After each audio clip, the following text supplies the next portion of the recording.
One planet.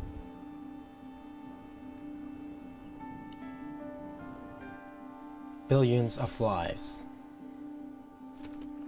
Our resources.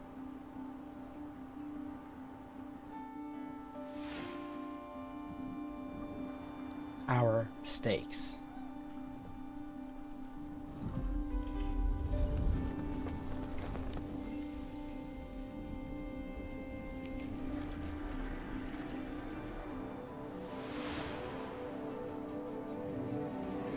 Where we live.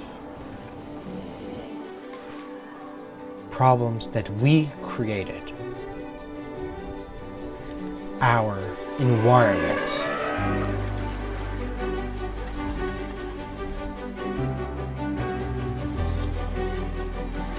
What we did wrong. And what we're doing to fix our problems. Green energy. Our environment.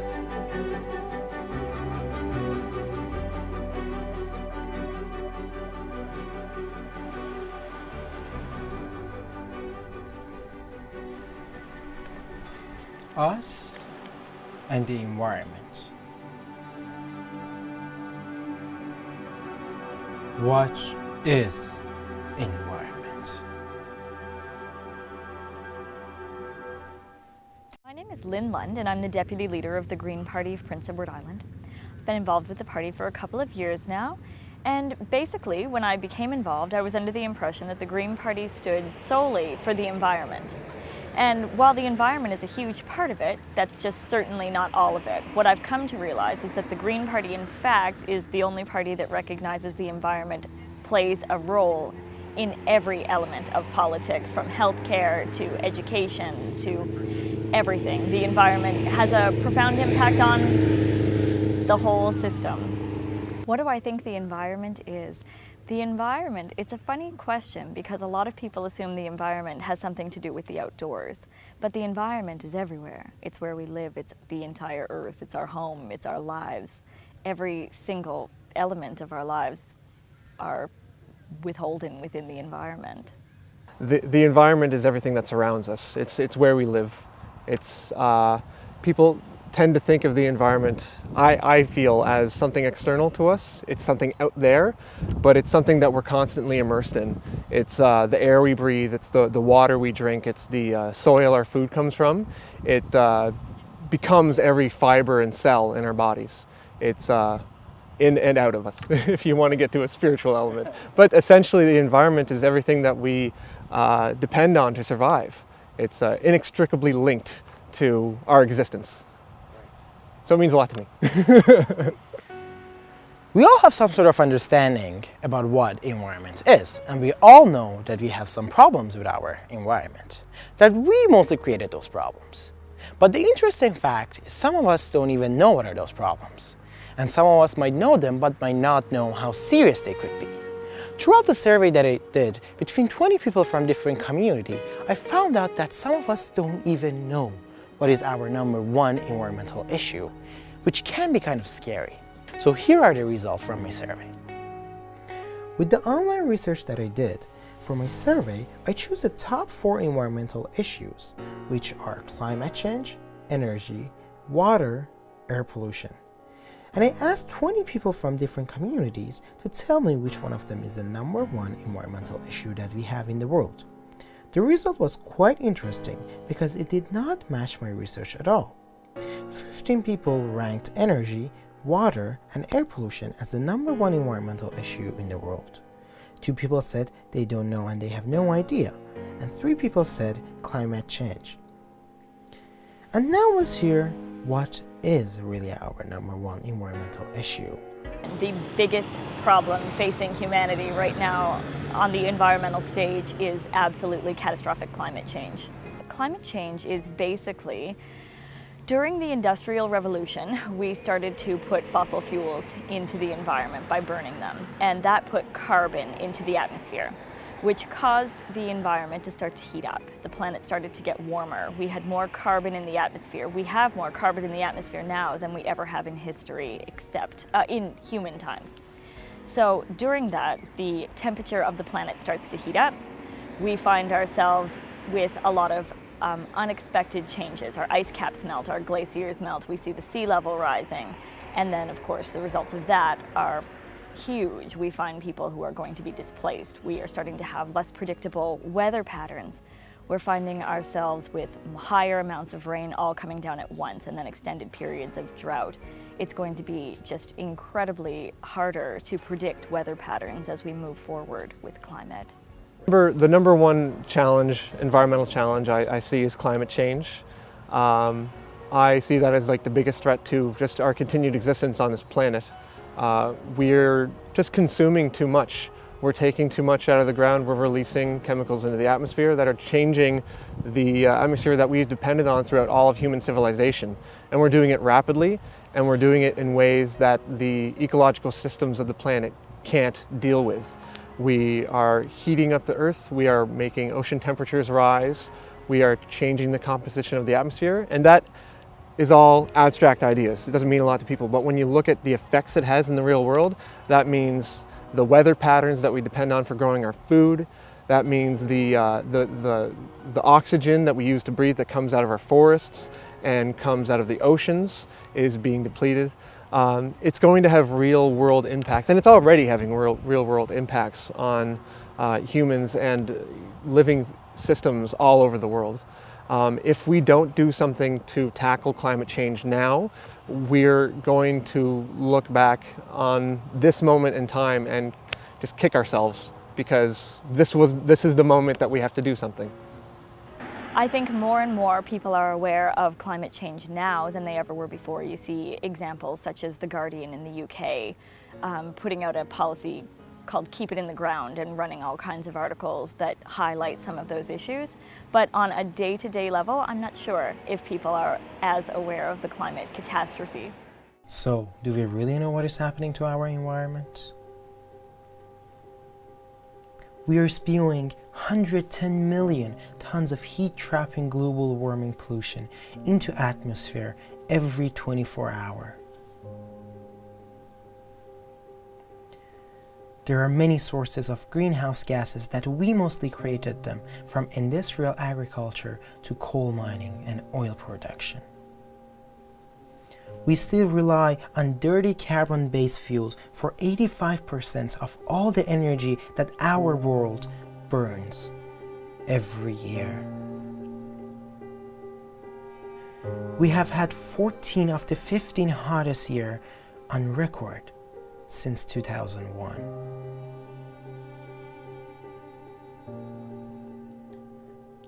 How long is it going to take us to fix this problem?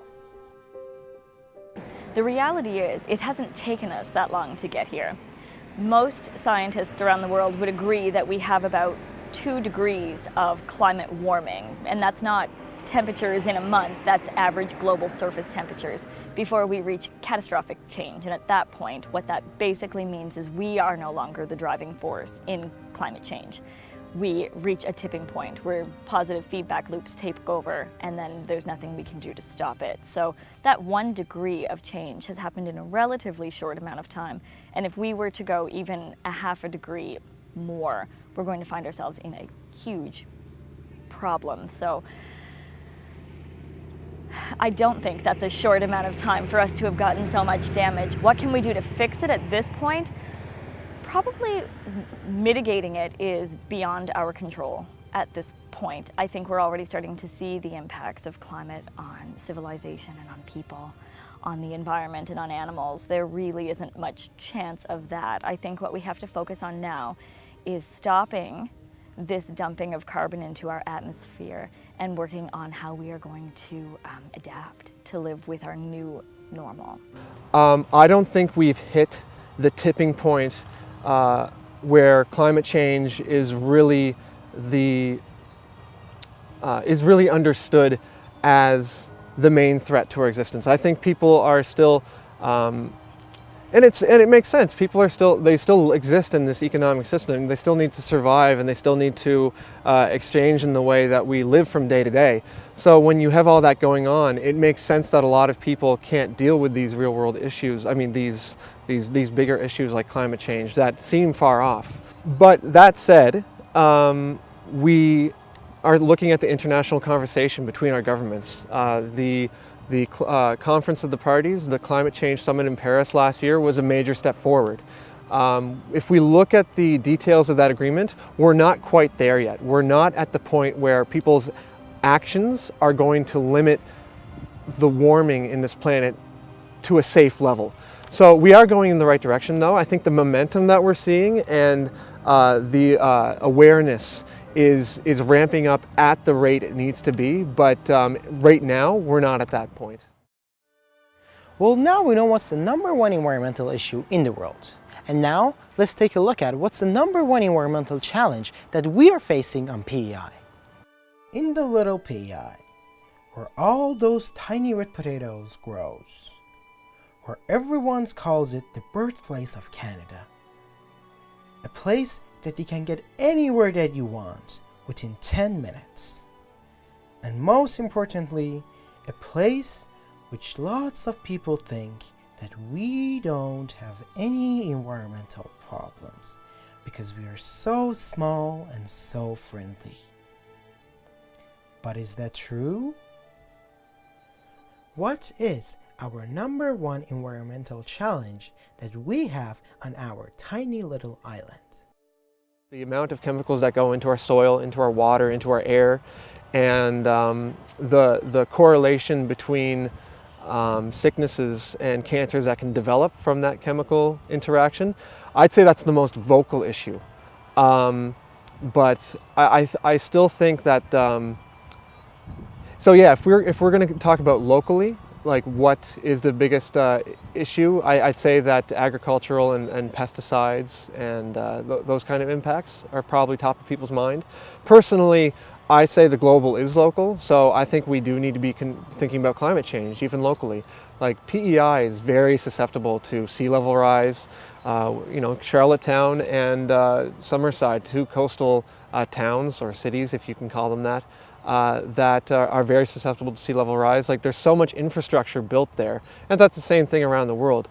I think even though we're so small and our contribution to climate change and greenhouse gas emissions is so small, we still need to look at how it's going to affect us and then act accordingly.